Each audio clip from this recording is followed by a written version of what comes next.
Okay, we are live on. Hello everyone, and welcome to today's session. At the outset, I would like to quote a beautiful sloka from Rigveda, and I quote unquote, "Anek sansayo chedi parukchartasya darshakam sarvasya lochanam shastram yasya nastya andhevasha," which means it blasts many doubts, foresees what is not obvious. Science is the eye of everyone. One who hasn't got it is like a blind. The same analogy we want to extend and extract from our VIGYAN forum, where through our innovative practices, we can surpass the space and wants to connect with the people who share our goals of helping evolve democratic culture of teaching and learning at the school and university levels. Dear friends, today we have been joined by the eminent uh, intellectual from the communication domain of this country. He is none other than Dr. Venkateshwaran. I welcome you, sir. And in this panel, we have also joined by our senior professor, Professor Varsa Parsha. So, in the beginning of the session, I would like to invite Professor Varsa Parsha for her welcome address. Please, ma'am, now is mic over you. You hope I am audible. Yes, ma'am. Am I audible? Okay. I, Professor Varsha Parcha, on behalf of management, DIBNS, and especially Vigyan SETU, take in privilege to welcome you all for this distinguished lecture by the eminent scientist, which we are going to hear few seconds later. Before we actually begin the program, so let me introduce you to our esteemed institute, Dolphin. Dolphin PG Institute lies on the outskirts of Dehradun, surrounded by thick forest cover and captivating natural fauna and flora. The peaceful atmosphere and salubrious climate provide a perfect setting for young minds to absorb knowledge. The institute presents a picture that's full of energy and cheerfulness. Dolphin is committed to academic excellence, healthy standards in co-curricular activities, socially relevant activities, and the courses leading to employment and entrepreneurship. The continuous progress of Institute is being visualized. The Institute is affiliated to HNB Garhwal Central University, Srinagar, Garhwal, Uttarakhand, India, also approved and recognized by the state government of Uttarakhand, also recognized by UGC2F, also approved by Association of Physiotherapists, IAP Delhi, and National Council of Teacher Education, New Delhi, India. Also, it has a proud privilege to be recognized as a local chapter for NPTEL activities by IIT Madras, and our Dr. Ashish is the main key source person for the same. Institute is reputed countrywide for academic excellence and offering various courses, focused programs in biosciences, natural sciences, biomedical, commerce, and education. This reputation is further reflected through our academic staff and cosmopolitan student bodies as they come from different states of the country. The institute is recently accredited by NAC as a B++, that too the second cycle.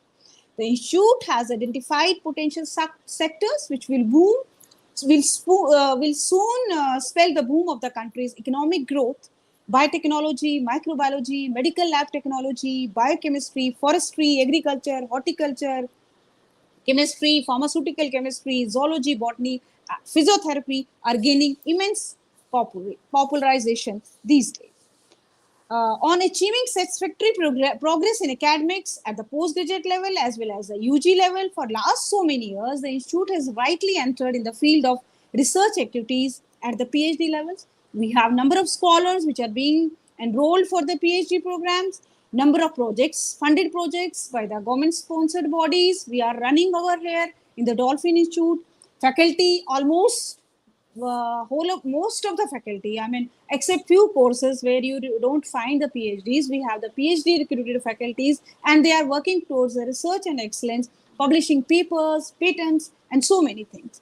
And when it comes to the teaching, the institute spares no effort to provide only the best facilities to the students. Well equipped laboratories, spacious laboratories with the standard of excellence. The students are given to work with the same machines which you find, because since most of the courses are industrial based, so they are whatever machines you find in the industry, they are having here, despite being very expensive, but still students are given particularly hands to work on this. So it's a ready for good work in collaboration with the government and the people of goodwill, including academicians and educationists, to create a society more worthy of a human beings. Its motto is also to train youths who can be gainfully employed for overall development of the civil society at large, and Vigyan Setu is one of the such programs where science popularization, teaching to the underprivileged or with less facility schools, colleges, is being done. And today in the series, since we have started the program, we have number of activities going on. And today in the series, we are having a lecture by the eminent scientist Dr. T. Venkateshwaran, senior scientist Vigyan Prasad, DST, Science for the Sake of Science. We welcome you, sir, for this wonderful lecture today in this series. We are fortunate to have you with us. We have learned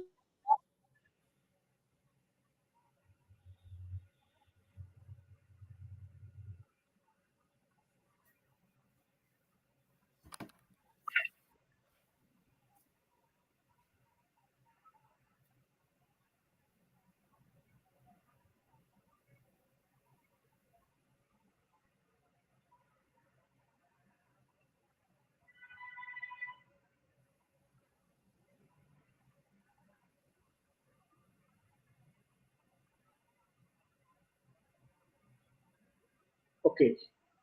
Sorry, I think some technical glitch over there. So, uh, uh, Professor Varsa Pacha will join us later. Now, I'm in the position to introduce the uh, guest of the speaker of today's session. Dear friends, as my colleague Professor Varsa Pacha has rightly said that, the Dolphin always believes that education should be in a holistic and quality focused. Development of the scientific temperament is our fundamental duty, and we are really committed to the cause of making learning a simulative, experimental, and exploratory process. In order to accelerate science education and to cater to the requirement of those schools in the vicinity, they don't have an access to the basic facility for executing science experiments. So we have started here the Gyan Setu program under the aegis of Dolphin PG Institute of Biomedical Natural Sciences best practices. So in this very platform, we always brings the intellectual across the globe. And today in this series, we have joined by Dr. T.V. Venkateshwaran. Now it's my pleasure and it's my privilege to introduce today's speaker in front of all of you. T.V. Venkateshwaran, a science communicator, science writer, science communication trainer, and the scientist with Vigyan Prasad, National Institute for Science Communication, New Delhi. His career in science communication spans more than 35 years. He is the founding chief editor of Indian Science Wire, an initiative to showcase science and technology developments in India, and national coordinator for the Bhasa project, which aims to take science in various Indian languages across the country. He has authored more than 60 popular science books in English and other Indian languages. He conducts the widely watched weekly TV show Eureka. I found out to see this regularly. Conversation with the Indian scientists on Rajya Seva TV. Currently, he conducts the Science Simplified television show in Bharat First. He contributes to the weekly science columns, newspapers, and digital media. As a media trainer, he has formulated and conducted many skill and capacity building workshops for scientists, journalists, media, and aspiring science writers. His research profile includes the circulation of modern sciences in the pre-modern Tamil region, the evolution of the calendars and the history of astronomy and science, colonialism and the modernity in India, the evolution of science content in school textbooks, history of science communication in Indian culture, cosmos, mediation between science and the society and media. Before joining Vigyan Prashad, he worked as a national coordinator for Joy of Learning and Cosmic Voice scheme under the aegis of Ministry of Human Resource Development and a senior lecturer at the Center for Development of Imaging Technology, Trivandrum. He is a member of the editorial board of the Journal of Science and Culture, a member of the Public Outreach and Educational Committee of the Astronomical Society of India, a member of Public Communication of Science and Technology, USA, and various professional societies. So, dear friends, uh, if we talk about the TV Venkateshwaran, we all have grown up with seeing him on television, and we have been reading his article in column in newspaper column in magazine since our childhood. So, without any further ado, I would like to invite Dr. TV Venkateshwaran for his talk on science for the sake of science. So, please, sir, now his mic is over to you. Thank you. Thank you very much. And I thank all the organizers, students who have joined, and also the institution for this very wonderful opportunity. Can I share the slides? Yes, Can sir. you enable? Yeah. Yeah. Okay. So, what I propose to talk is because this is organized by the Department of Physics, I thought maybe I'll focus a bit on physics and then give this talk. Also connected with Meghnad Saha, one of the tallest physicists in India and international scenario. And this is the 75th year of India's independence, so I thought maybe this is also a way to pay homage to a great personality who laid foundation for India to emerge from poverty, illiteracy, and so on. So let me begin my talk. Meghnad Saha is a physicist par excellence. And if you look at the handbook on astronomy and astrophysics, he is credited as father of astrophysics. Many of us may not know that it is with him and his equation called as Saha equation of ionization, the whole area of astrophysics came into being. So let me explain. I'll go step by step. Astronomy is something that we all have heard of. What do we do in astronomy? Astronomy is a science where you are measuring the position and the characteristics of heavenly bodies. Like for example, moon takes about 27 and 1.3 days to come back to its same position in the night sky. Or every 30 days, roughly, more precisely 29.5 days or 29.473 days or whatever. Lunation of moon occurs, and then you have a full moon once in a month, right? The kind of such work is broadly called as astronomy. So basically, in astronomy, you are looking at the position of a celestial object and how that position changes over a time. But whereas astrophysics is the application of physics to understand heavenly bodies and cosmic events. Okay, so fine. Let me go forward. We'll come back to this more deeper. So even before telescope, even in ancient time, there was astronomy. Because what you need to do is only look at the night sky. By looking at the night sky continuously for many days, you can find that every 30 days there is a full moon. Every 30 days there is a Amavasya, new moon, right? Yeah, so these are all possible even with a naked eye. You don't need a telescope or modern equipment. With the modern equipments, you can do it more precisely. Okay, more precision. You can bring in objects which are not seen through your naked eye. You can find out. So astronomy grew from ancient time to modern times with the development of telescopes. But there were many important questions which were unanswered by astronomy. What are stars made up of? This is not a question that astronomy can answer. How hot the stars are, how luminous they are, how big is a star, how stars are born, what happens to its subsequent stages? If you want to understand these questions, you need to understand physics, which is not part of astronomy.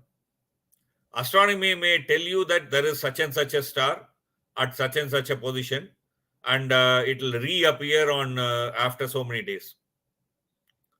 But it can't tell you what the stars are made up of. It's a very big question, right? It's a question that we want to find out.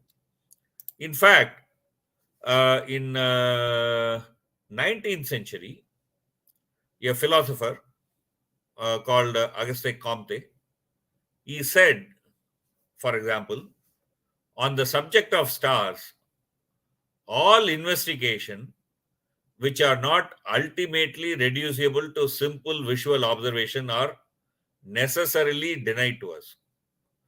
We shall never be able by any means to study their chemical composition. So basically, Comte was saying that there is a limitation to science. Science cannot answer all questions. And as an example, he said that how do we find out what the stars are made up of? Even the nearest star, sun, is so far away that it's not possible for us to go near the sun. We cannot go near the sun, take a sample, and look at what it is made up of, right? So it's not possible. So how do we know the composition of stars? So Comte said that science cannot answer this question. That's what he said. But uh, science is a very difficult animal. Science is a very different animal. What happened was, in his own lifetime, a German scientist Fraunhofer found that if you use a spectrum, you can break the sunlight. And when he broke the sunlight and made a spectrum and took a photograph of it, he was able to see bright lines in the spectrum and dark lines in the spectrum. Spectrum, we all know, right? I mean, you take a prism, pass the sunlight, you get the VIGYAN. But if you have a very good prism, and then if you can have a very sharp spectrum, if you can get it, if you can capture it in a photographic plate, you'll be able to see black lines and bright lines. They are called as absorption line, black line. Bright lines are called as emission lines. I will explain them. So this all happened right around the time of Auguste Comte. Comte was unaware of it. So what it is? How is light produced? When I say light, I mean electromagnetic radiation, but let's use the word light so that, I mean, we can keep it a simple word to understand. Suppose if there is an atom has a nucleus containing protons, and electrons are going around in an orbit. We know about it, right? So when an atom gains energy, what happens is that these electrons move from their orbit, lower orbit, to a higher orbit when they are gaining energy. So that's called as excitation. So when the atom is excited, the electrons are in the higher orbit. After some time, they come back to their original position. So when they come back to the original position, they emit light. So depending on from which orbit they are coming back to which orbit, like say, for example, in a hydrogen atom, if they are coming from energy level 4 back to energy level 1, that is a ground state, it will emit a blue light. But if it was coming from energy level 2 to a ground state, then it will emit red light. So that's how different colors come, right? So this, I'm sure you would have studied in your physics, even school level physics. So I'm not going to elaborate it. I'm just going refreshing your memory. We would have read all this Balmer's line, Lyman line, and so on, right? So all these are connected with how the electron can come back from a higher orbit level to a lower orbit level, releasing a particular energy at a particular frequency, right?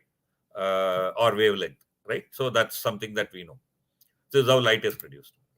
So basically, it means that you the light, if you capture in a spectrography, It's like a fingerprint. By looking at these lines, you can know what element caused that line, right? So, like hydrogen will be able to produce these lines. I'm sure you are able to see the images in the screen.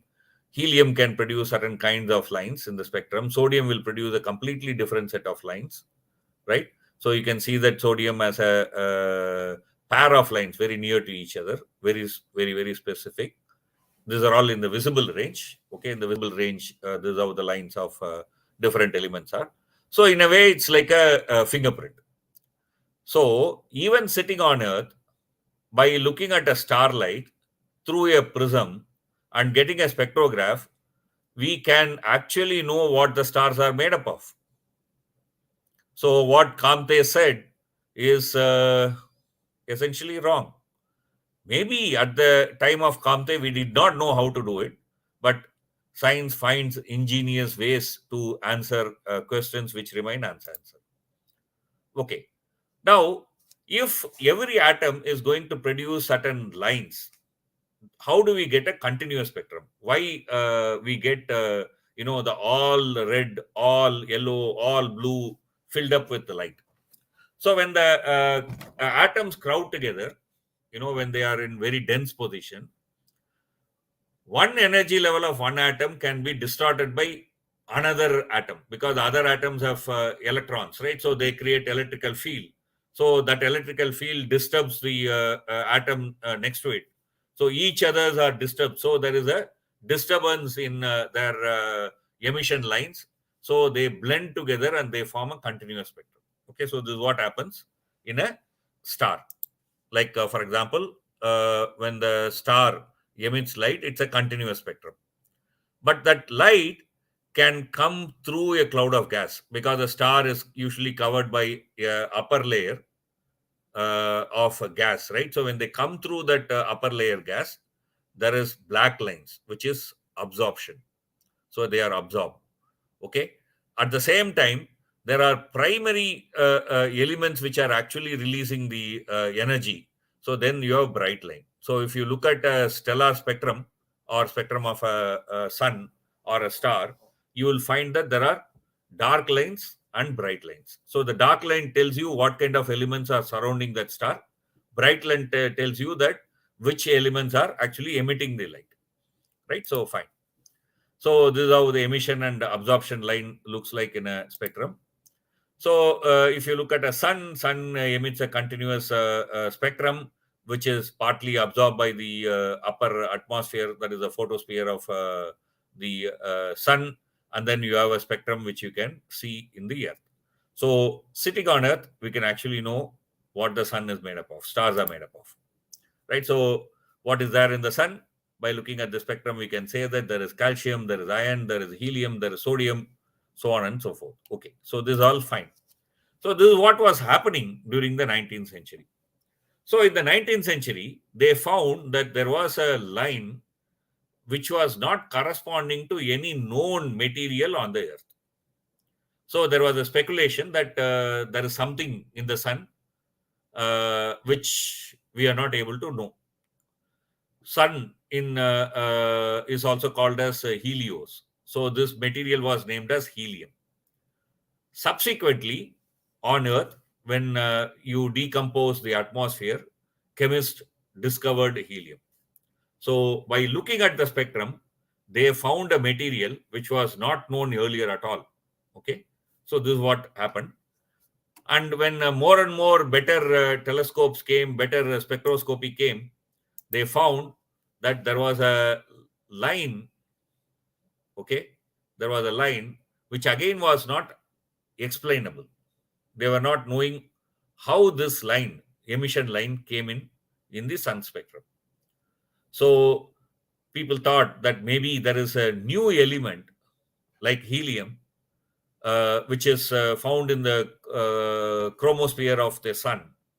Okay, chromosphere of the sun. So they named it as chromium.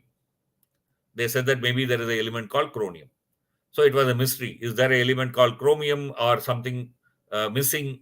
No, there was some mystery. But all other lines you are able to explain. All other lines was easily able to be explained as coming from a particular atom. Okay, atom of sodium or atom of helium or hydrogen and so on and so forth. Even iron, they were able to identify those lines. This line was in a mystery. While this was happening in one side, that another incident was also happening on the other side. When the spectroscopy became prominent, astronomers started using telescopes to find the spectrum of various stars. They collected photographs of spectrums of lakhs of stars, many stars. Once you collected the spectrum, one of the way the science works is you classify them. Okay, first thing that you do is that when you have large numbers, you try to classify. So a group of women led by Cannon. Actually, many people don't talk about the role of women in astronomy, but here is a case where a group of women actually looked at these spectrums, classified them in some way. Okay, so they started classifying them in some way. Something like 3,25,300 stellar spectra were classified by 1920 by a team of women led by Cannon. These women were called as calculators in those days because they used to do some kind of a calculation. So they collected this amount of spectra, a large amount, huge amount. Okay. So these women also classified them, and they said that a particular kind of spectra which have prominent hydrogen like this will be called as star class O. Now you might ask a question, why it is called O? Well, it's a historical accident. So when they started classifying, they classified it as A, B, C, D, E, F, all, and then they found that they actually made a mistake. What they classified as C is nothing but something else, like that. So then finally, when they put together and then put everything together, the classification was O, B, A, F, G, K, M. Okay, don't worry about remembering the names. That's not important. So in history, this kind of things happens. Random naming comes in because of this kind of a process. This is what came in. But nobody had an idea what this mean. Does it have a meaning? There was a classification. They were able to classify all the 3 lakh plus stars into this number of star groupings. 7 groupings. Okay, they can classify this into 7. But nobody had an idea what does a O star mean. The spectrums were having similarity, but what does it mean? Nobody had any idea. It was unclear. Okay, fine. This is where Meghnad Saha comes in. Meghnad Saha is one of the pioneers in using quantum physics to understand fundamental physics, atoms, atomic structures. So Meghnad Saha said that in star there is a huge pressure, great temperatures. Okay, even in the star core and atmosphere, there is a huge pressure and temperature. In this huge pressure and temperature, the atom will gain so much energy that it will be ionized. Okay, it will be ionized.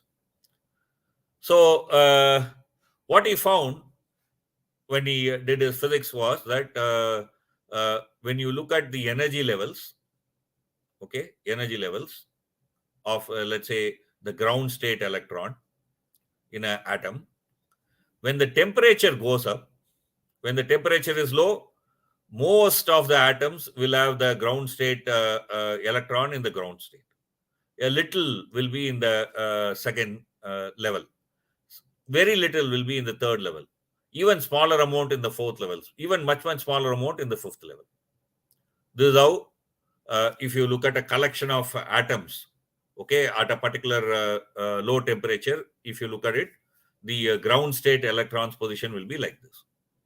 But when the temperature increases, there will be more number of atoms having electrons in the second state. Ground state numbers will reduce.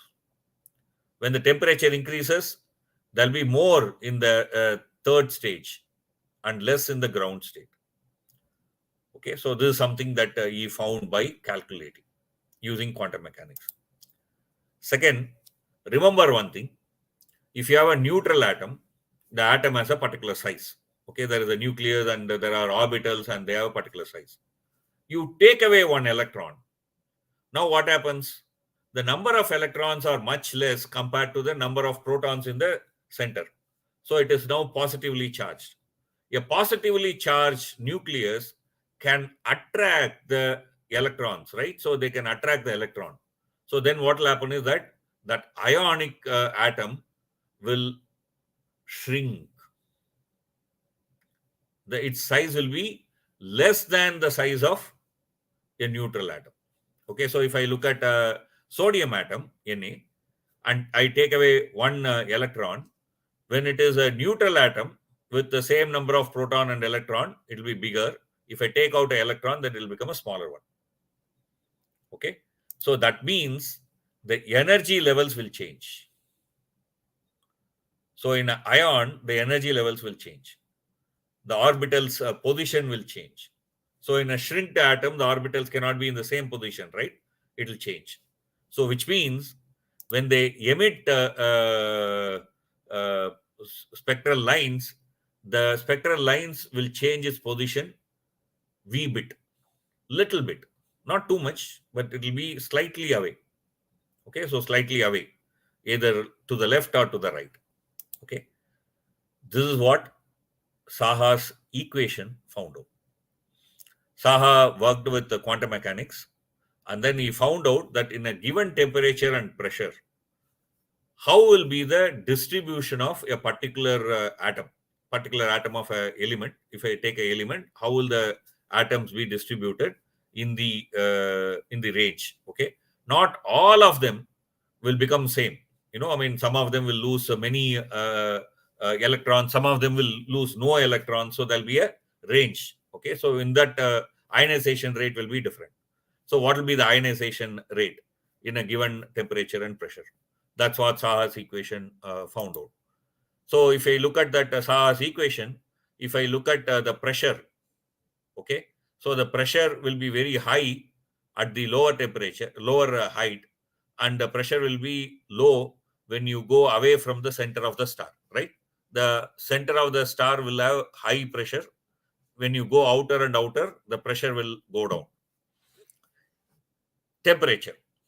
So if I look at a particular temperature level and the pressure gradient, the kind of ionization will be like this. But if the temperature is low, there will be almost no ionization. But if the temperature is slightly higher, there will be ionization after a particular height, right? So it means by looking at the spectrum and seeing what kind of spectral lines are coming, how much of it is from which ionic level, you can guess what is the temperature of that star. So basically, not only you can find out what the star is made up of, but you can also find out how hot is that star. That's what Saha's equation tells you.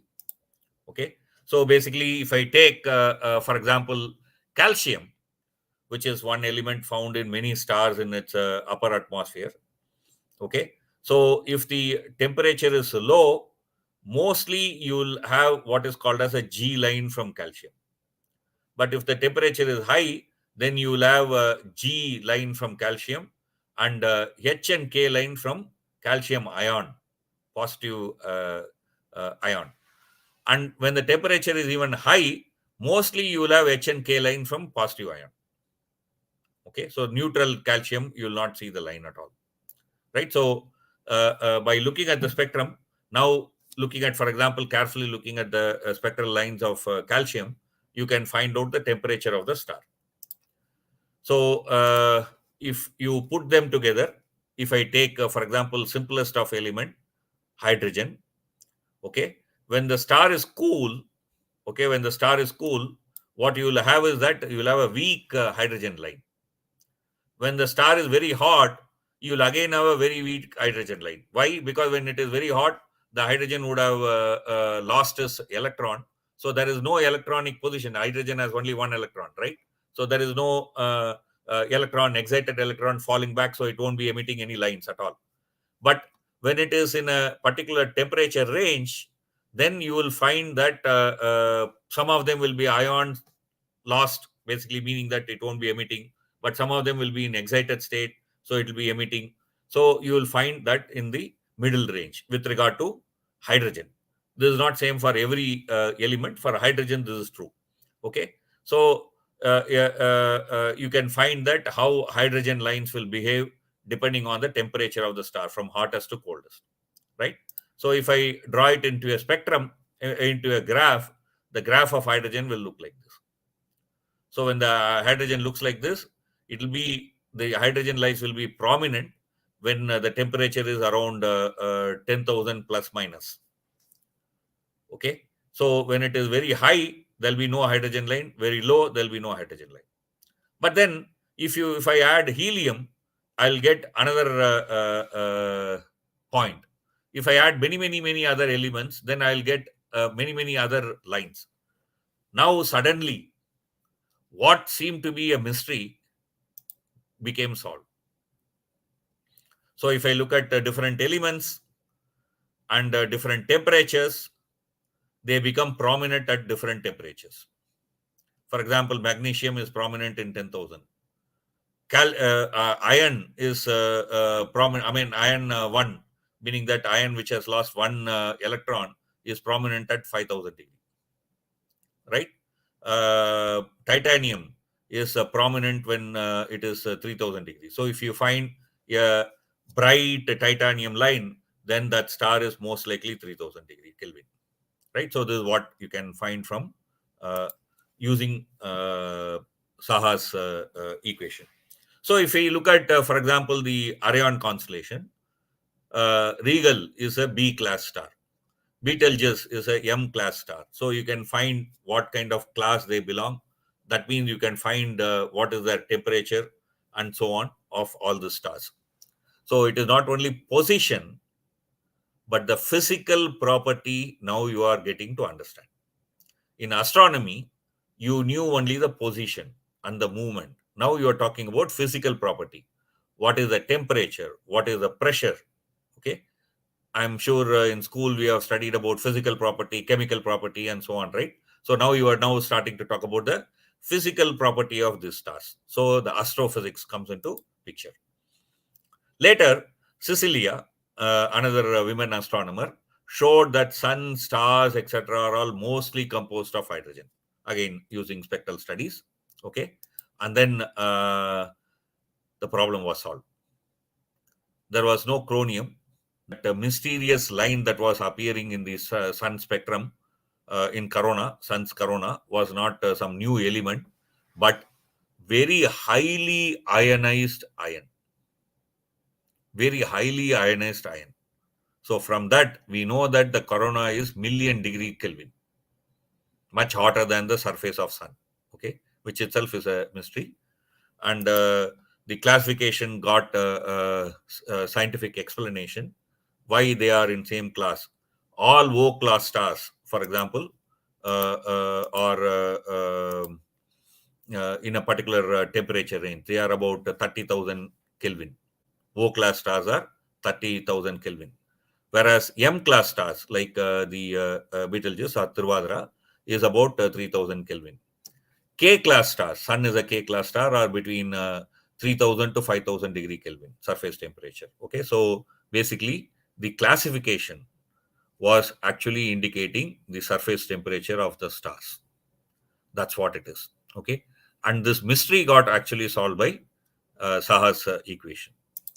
So, for his work, Saha got twice nominated for Nobel Prize. Okay, 1937 and 1940. So, which means that internationally scientists recognized his work, his contribution. That's why I told you that he is called as father of astrophysics.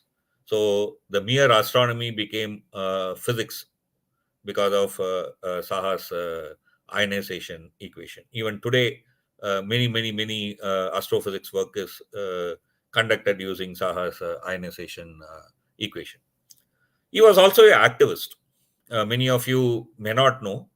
He stood for election in 1952, the first parliamentary election in India, and he got elected as a left front candidate from Calcutta, and he was in parliament as an opposition MP. In fact, he and Nehru had quite a lot of debate in the parliament. He opposed many of the Nehru's policies, and they both had a lot of debates on this. Unfortunately, one of the OTT serial called Rocket Boys kind of portrays Behnad Saha in a wrong way. Okay, well, a film is a film. That's a different issue, but it portrays Behnad Saha in a very wrong way. Uh, he was an activist in that time. I mean, he was not only in politics, but he also had strong views on various social issues. He was atheist in fact. uh, Many people have this confusion: Meghnath or Meghnad. Meghnath is the lord of the cloud. Meghnath is a son of a demon Ravana. When Saha was born, he was named Meghnath, lord of the cloud. But then he was influenced by two things. One is Bengali poet Madhusudan's Kavya, which talked about Meghnad, that is Ravan's son. Okay, so he was influenced by it. And second, when Meghnad was a student, Saha was a student, he entered Saraswati Puja Pandal. But then he is from what might be called as a lower caste, Dalit, etc. So the upper caste people throw him out. So from that, he got really offended, and he said that if a human being cannot treat another human being as equal as a human being and cannot show respect, then there is something deeply wrong in the system. And so he rejected rituals, and he embraced a social reform. And part of this social reform, he renamed himself. He started calling himself as Meghnad, that is the son of Ravan, rather than the lord of the cloud. That's Saha for us. And as I said, he is a very colorful personality. He is a world renowned scientist. And many of the institutional foundation for science that we have today in India are partly because of people like him. He is also a part of it, like Baba, C.V. Raman, and many others. He is also an important part. In fact, in Calcutta, there is a center called Cyclotron Center. During the World War, there was a cyclotron which was used in US, which the United States research community was throwing it away because they were building a new one. So what he did was that, you are going to throw it away. Don't throw it away. Give it to me. I'll take it to India. But by then the Second World War happened. But still, he took those pieces. During the war, he took a ship and traveled with the ship with the cyclotron and brought it to India, saying that India should have modern scientific laboratories if it has to progress, if it has to become a free country, and if it has to stand on its own leg. That is how the Cyclotron Center in Calcutta came up. And of course, what he brought is today a museum piece, but that's how the foundation for our work in today we are part of the CERN. Okay, international. That collaboration is feasible because we have human resources. That human resources was possible because Meghnad Saha, with foresight, established such center in Calcutta in trying times.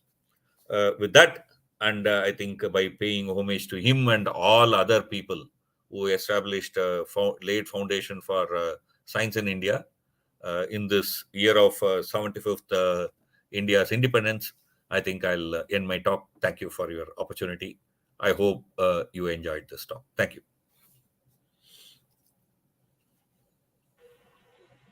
Uh, Thank you, sir.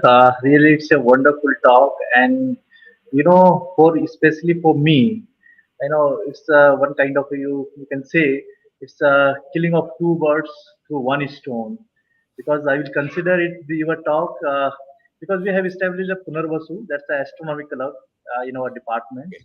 and Very we nice. will cover we will cover your today talk under this program as well. And because as a science communicator you have delivered this, so we'll consider it as a part of our Vigyan Shit program. uh, so it's a thank you, sir, for this wonderful talk. And really it's a one kind of a recapitulation, because we are offering also specialized in astrophysics in our Okay. department. Very So nice. it's a Very nice. kind of a recapitulation of basic and fundamental introductory astrophysics for our students. And now, sir, especially this is the question because your career span is more than 35 years as a science communicator. So, in our institute, we are also, we are also planning to offering a diploma certification course. You can say it's a kind of a add-on courses in science communications. So, I would like to know your take on that aspect. Is it right way to offering such kind of a certification course? And please give us insight. Is there any universities or other institutions are offering such kind of a course in science Yeah, communication? it'll be a good one, because today one is expecting that the students will have multiple opportunities, right? So from Yeah. that point of view, this is a good idea. What I know of and what I am involved is in Delhi, there is this Yeah. Hansraj College. So the Okay. Hansraj College is offering a certificate course on science communication. I'll privately email you the coordinator's number. You can talk Okay. to her, and we are involved in it. That is, I am personally involved in that program. So you can get the scheme and other things from them, and then kind of modify it for your purpose, and then you can use it perfectly fine. Perfectly, sir. And thank you for this. It's a very apt information for us, because we are in the process to develop a curriculum around the science communication. And definitely, I will request you. We will be in touch, and we are seeking your Sure. guidance on that aspect. Perfect. Perfect. Thank you, sir. Now, I think we are on time, and we once again, on behalf of Dolphin Institute, on behalf of Vigyan Setu, on behalf of Department of Physics, I would like to thank Dr. T.V. Venkateshwaran for his beautiful or insightful talk. And really, dear friends, when I just sent a message through the Facebook Messenger, and Dr. Venkateshwaran accept my invitation for his talk. And really, sir, it's a kind of, you can say it's your instant acceptance. It shows your commitment, instant commitment and connectivity for the science communication in this country. Thank you very much, sir, Thank and you. goodbye until we meet again. Thank you very Yeah. much. We are signing off. Yeah. Thank you.